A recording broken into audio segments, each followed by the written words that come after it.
우리가 지난 아마존 선교 때문에 한 3주 정도 선교에 관한 말씀을 나누었기 때문에 로마서 말씀을 함께 나누지 못했습니다. 이제 오늘 로마서 12장에 나오는 마지막 파트 생활규범 5번째, 즉 로마서 12장은 예수 그리스도를 믿는 사람들이, 의롭다 하심을 받은 사람들이 우리의 삶 속에서 어떻게 살아가느냐, 그에 대한 사도 바울이 로마 교인들에게 주는 권면입니다. 그래서 제가 그냥 제목을 생활규범이라고 붙였고, 오늘 이제 마지막 5번째 생활규범을 저희들이 한번 보겠습니다. 15절을 제가 봉독해 드리겠습니다.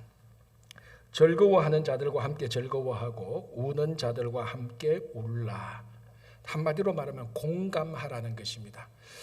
자, 이 공감은 꼭 예수 안 믿는 사람도 즐거워하는 사람들과 즐거워할 수 있고 우는 사람들과 함께 울어줄 수 있는, 이건 누구나 할 수 있는 겁니다. 그리고 특별히 감정이 더 풍부한 사람은 어떤 사람보다 더 잘 공감할 수 있습니다.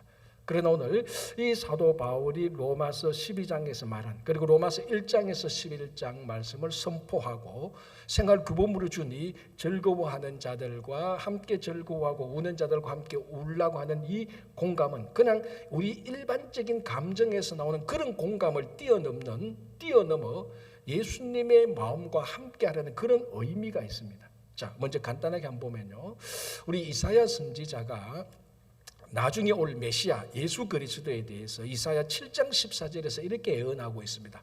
보라, 처녀가 잉태하여 아들을 낳으리니 그 이름을 임마누엘이라 하리라. 자, 임마누엘, 하나님이 우리와 함께 하신다라는 말입니다.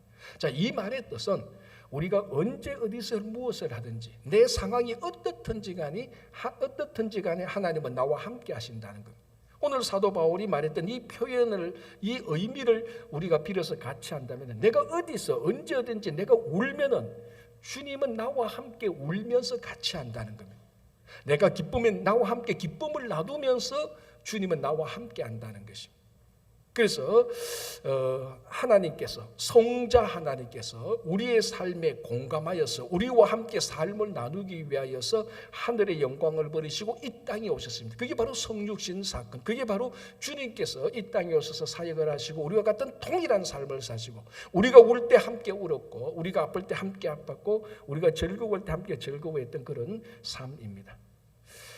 자, 여러분, 우리 마가복음 1장 40절을 보면, 40절 이하로 보면 예수님께서 나병 환자를 치유하는 사건이 나옵니다. 자, 나병 환자가 예수님에게 나와서 이렇게 요구합니다. 주여, 주님이 원하시면 나를 깨끗하게 할 수 있습니다. 자, 나병 환자는 그 어떤 의학적인 질병도 있지만 그 당시 종교적으로 부정한 병입니다. 그래서 깨끗하게 되는 게, 정결하게 되는 게 가장 중요한 것이죠. 그래서 자기를 치유해달라를 정결하게 해달라, 그러니까 정결하게 해달라를 깨끗하게 해달라, 이렇게 표현을 했습니다. 자, 그리고 예수님께서 그 나병 환자의 요구를 듣고 예수님께서 이렇게 말씀하십니다. 그 나병 환자를 터치하시면서, 만지시면서 내가 원하노니 깨끗함을 받아라.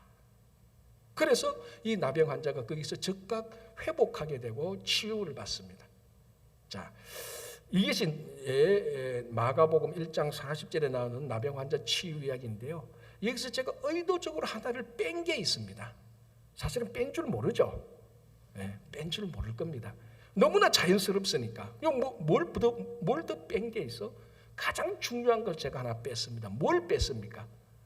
이제 마가복음 1장 40절 읽어보면은, 읽어도 어떤 사람은 모를 수가 있을 겁니다. 제가 중요한 걸 뺐는데 뭘 중요한 걸 뺐는가 하면은, 예수님께서 나병 환자를 터치하시고 말씀하시기 전에 내가, 예수님께서 불쌍히 여기사라는 그 마음이 나와 있습니다.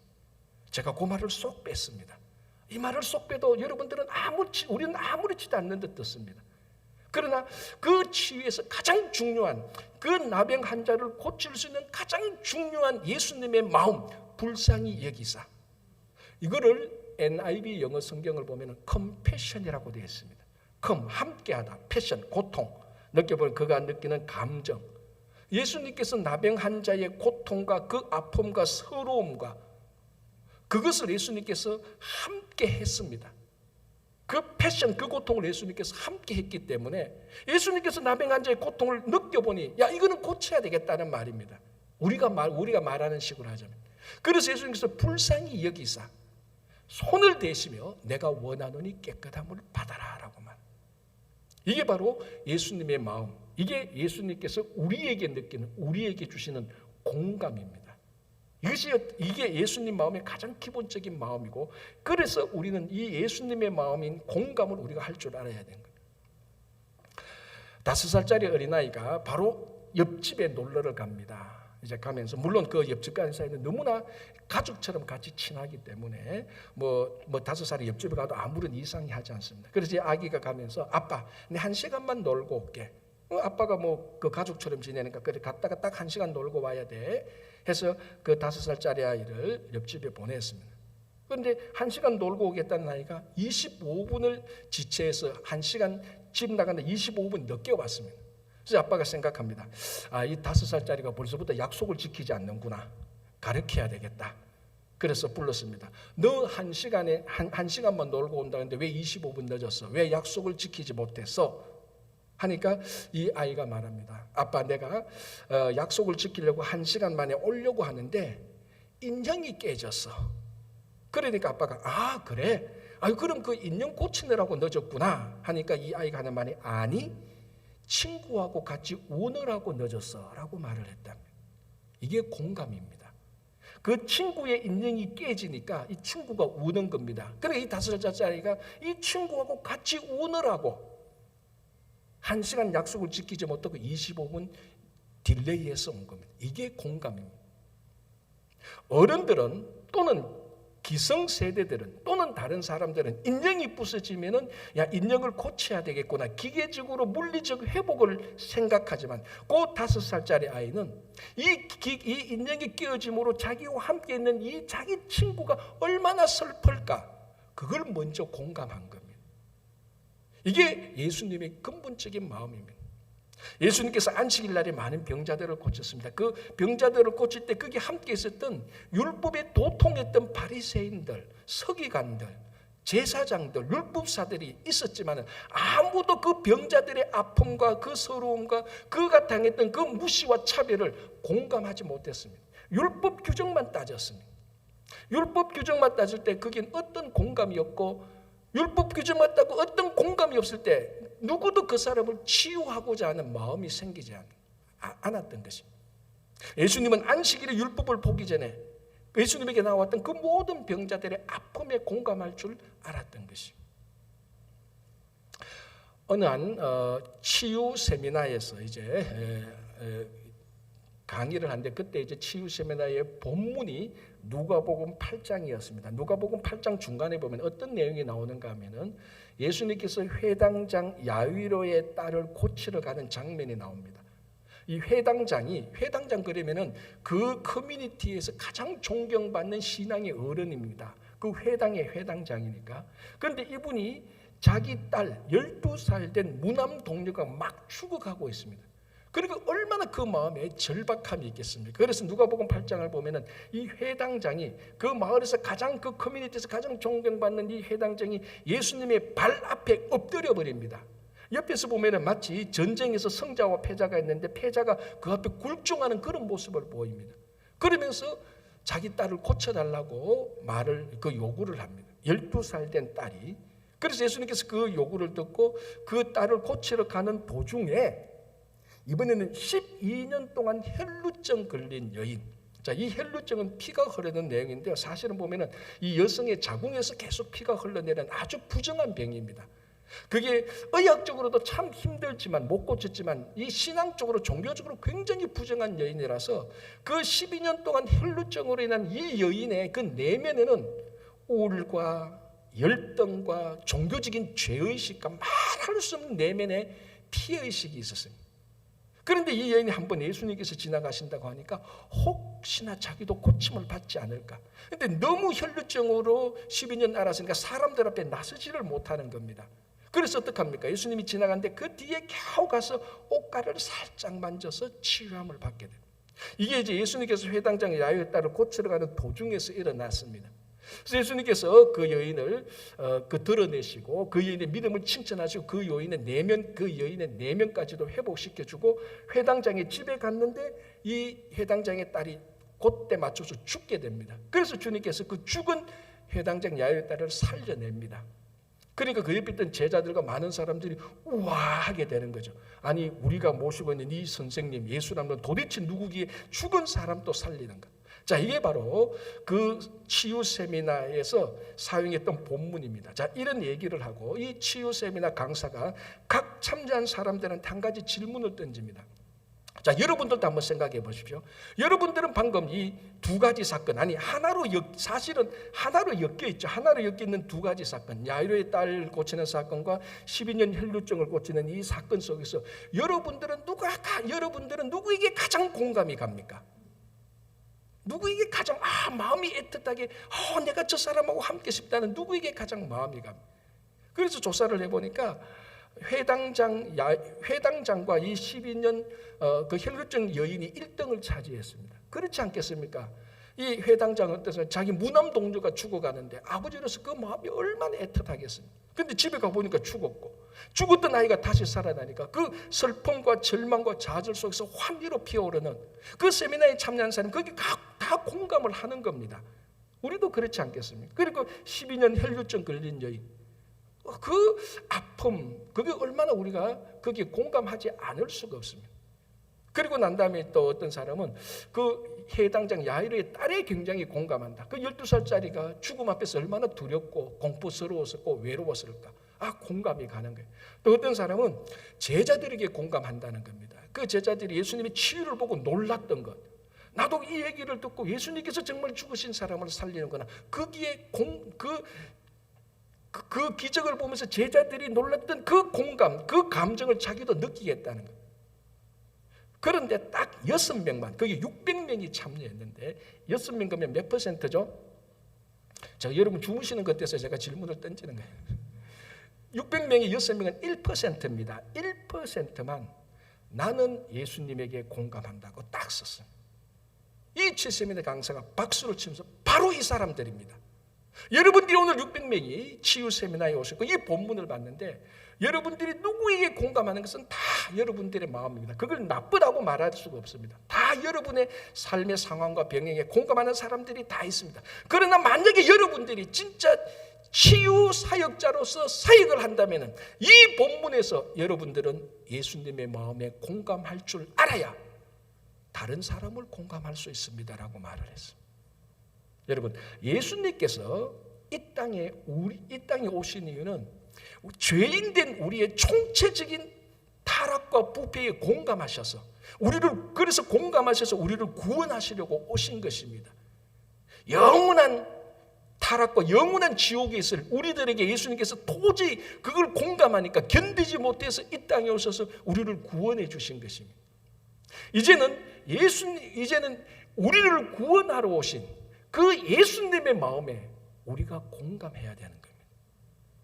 오늘 즐거워하는 자들과 즐거워하고 우는 자들과 함께 울라라는 이 말씀의 공감은 우리가 주님의 마음에 공감하게 될 때 그 주님의 마음을 가지고 함께 공감하게 되는 겁니다. 그것이 세상 사람들이 일반인들이 풍부한 감정으로 공감하는 것하고 근본적인 차이가 여기 있습니다.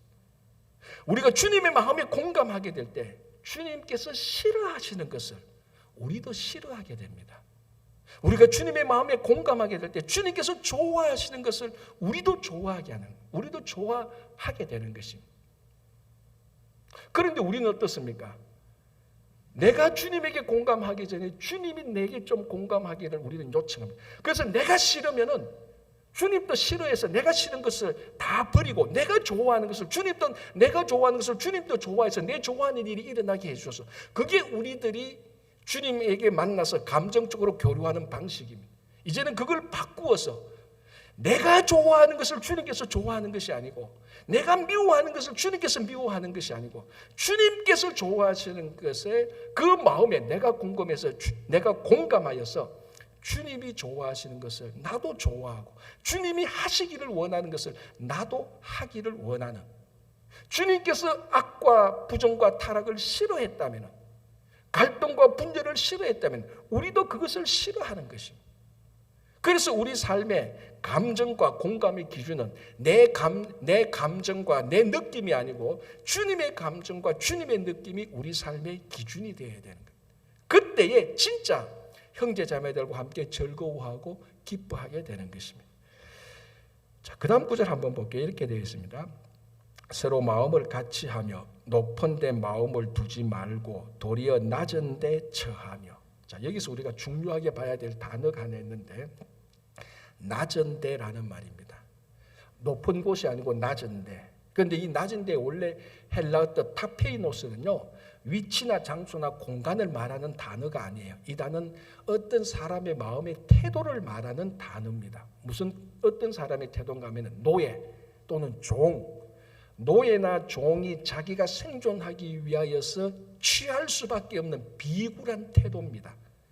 그러니까 종과 노예가 살아가기 위해서 취하는 비굴한 태도는 가장 미천하고 비천한 태도입니다. 그게 요 낮은 데라는 말입니다. 그런데 오늘 이 본문은 장소나 위치죠. 높은 곳이 아니고 낮은 위치로 번역을 했는데 원뜻은 위치가 아니고 그만큼 종이나 노예가 가장 비굴하게 취하는 태도. 그건 우리 인간관계에서 우리 사회에서 가장 미천한 비천한 태도입니다. 그런데 바울은 로마 교회 교인들에게 그런데 머물러라고 말을 합니다. 자, 이 로마서는 로마 교인들에게 보냈고 로마 교인들은 당연히 로마 제국 한가운데서 살고 있습니다. 그 당시 로마 제국의 가치관, 오늘날의 세상의 가치관하고 똑같죠. 이 가치관의 본질은 뭡니까? 어쨌거나 우리는 더 높은 데 가고 더 승진하고 더 출세하고 다른 사람들보다 더 우월하게 되는 것이 세상의 가치관이고 로마 제국의 핵심적인 가치관입니다. 그런데 바울은 그런 사람들에게 오히려 높은 데 거하지 말고 노예나 종이 부정적으로 비굴하게 취할 수밖에 없는 그 비천한 태도까지 내려가라는 것이. 자, 이거를 어떻게 받아들이겠습니까? 이게 지금 그 세상에서 제대로 살라는 겁니까? 노예처럼 살라는 겁니까? 그런데 이 마음을 그대로 가지고 살았던 사람이 있습니다. 마태복음 11장 29절에 예수님께서 이렇게 말씀하십니다. 나는 마음이 온유하고 겸손하니. 근데 이 겸손이라는 헬라어 단어가 타페이노스, 이 낮은 데라는 단어하고 똑같습니다. 예수님의 마음이 나는 온유하고 겸손하니, 이 겸손은 나는 사도 바울이 말했던 것처럼 낮은 데 처하는 그 마음이다라고 말하라. 그러니까 예수님께서 바로 이 마음을 가지고 있었습니다. 겸손의 마음은요, 여러분 정말 겸손의 마음은 가장 낮은 데까지 내려가는 겁니다. 내려가는 척하는 게 아니고 마치 진짜 어떨 때는 비굴하게 보일 정도까지, 미천하게 보일 정도까지 낮은 데 내려가는 거예요. 자, 여러분 한번 생각해 보세요. 종이나 노예가요, 자기가 살아가기 위해서 생존하기 위해서 누구 눈치를 봐야 됩니까? 주인 눈치 봐야 됩니다. 주인 눈치를 본다는 게 뭡니까? 주인의 마음을 정확히 꿰뚫어 보는 겁니다. 아, 주인이 지금 화가 났구나. 누구보다도 가장 먼저 그 주인의 분노를 알아차리고, 아, 주인이 화가 났구나. 저 주인의 화가 내 화처럼 느껴져서 주인의 화를 좀 누구를 떨어야 되겠구나.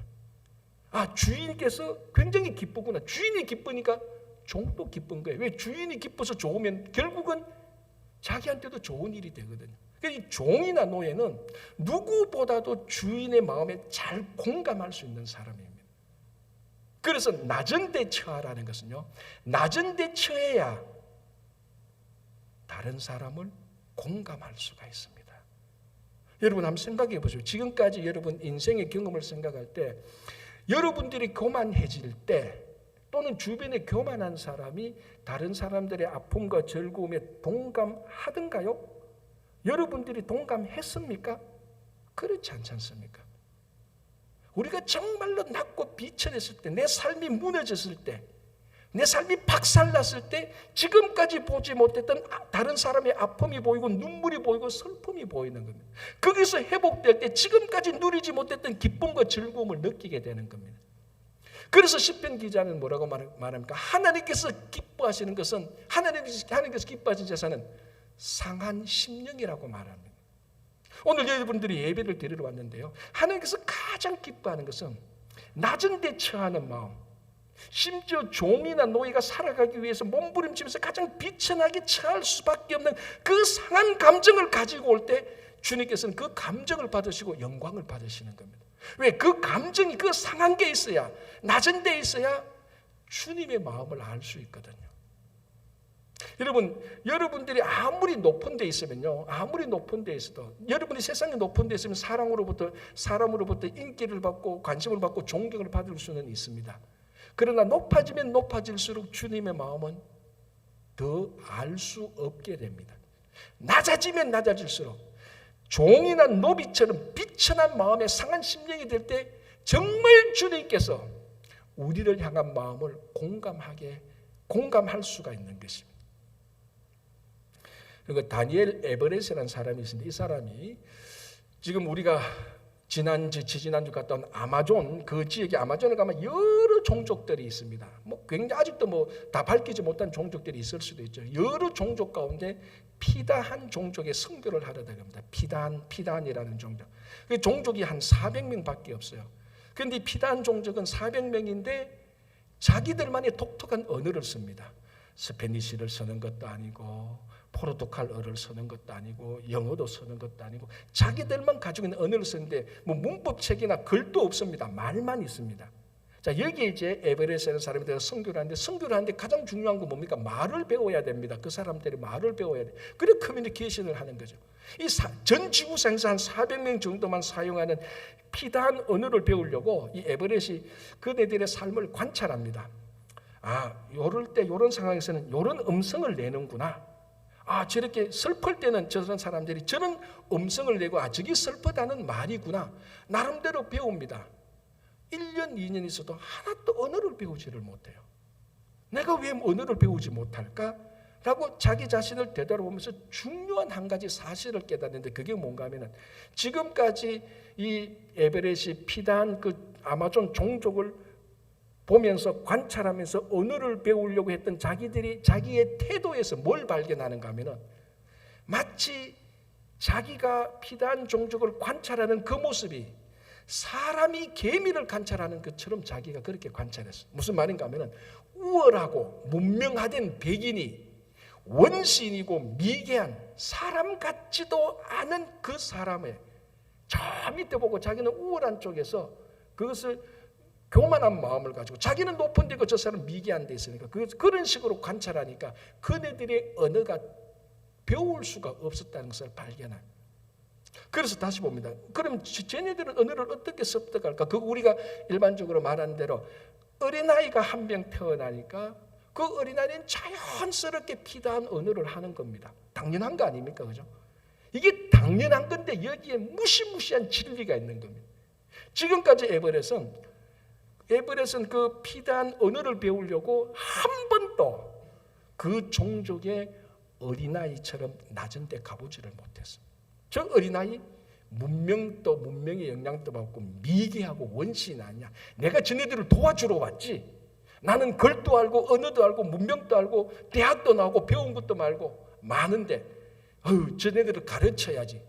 이 태도에서 높은 데 있고 낮은 데 있으니까 언어를 못 배우는 거예요. 그래서 이 에버렛이 자기의 모든 기존의 생각, 관념, 경험, 자기의 어떤 문명화된 우월의식 싹 다 버리고 진짜 자기가 갓 태어난 어린아이가 되어서 그네들 삶 속에 들어가서 같이 말을 하고 같이 울고 같이 뒹굴면서 그네들의 언어를 배워서 피다한 종족의 말을 배우게 되는 유명한 이야기가 있습니다.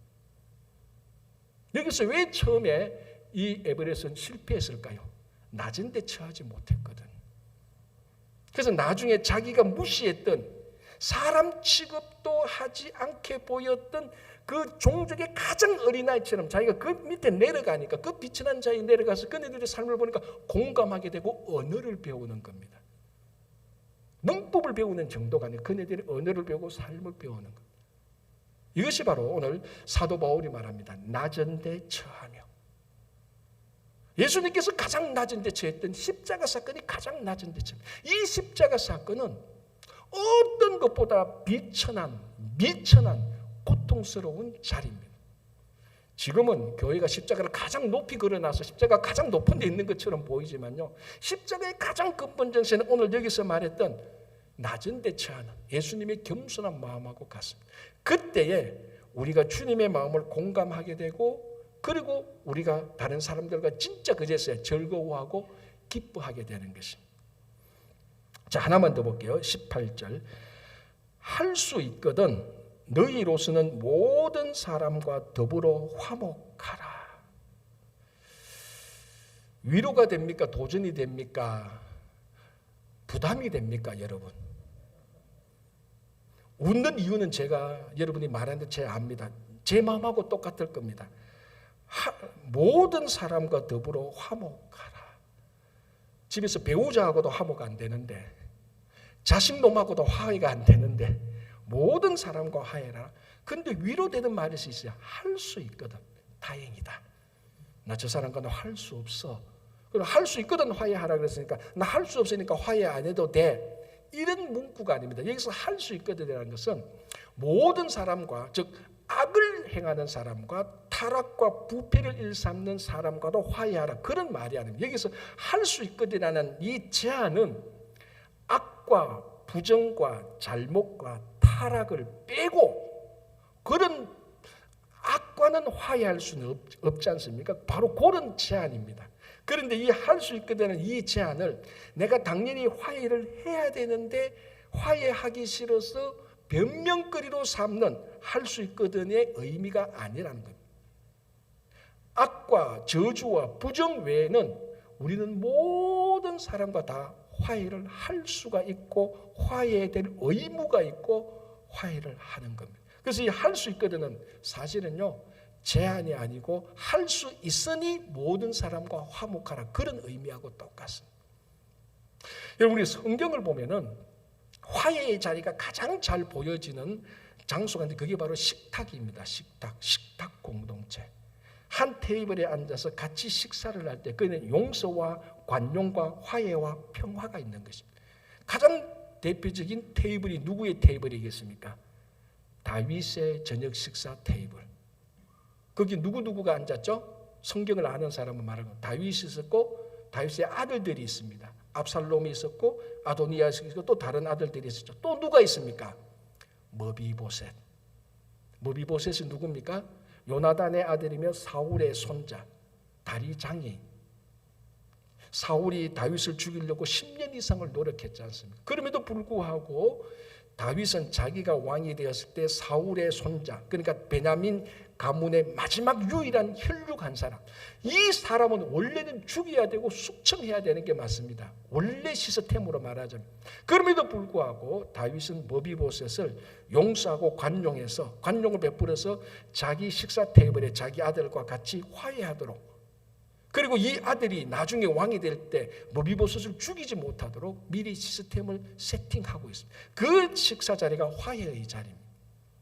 이 화해의 식사의 자리가 결정체가 뭔가 하면요, 사실은 오늘 우리가 함께 나눴던 성찬식입니다.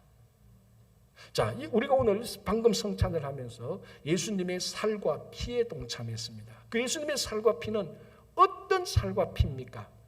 우리 죄를 대신 지시고 십자가에서 달려 돌아가시면서 피를 다 흘리시고 그 몸은 갈기갈기 찢어지고 찔려진 그 몸과 피를 말하는 겁니다. 그러니까 우리 죄의 용서함의 몸과 피죠.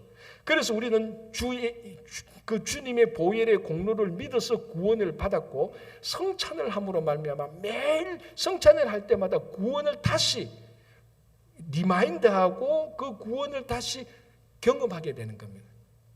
구원이 무엇이냐? 우리가 여러 가지로 말할 수 있는 구원은요, 죄가 하나님과 우리를 갈라놓았던 것을 구원을 받아서 죄를 집어치우고 하나님과 우리와 화해하는 겁니다.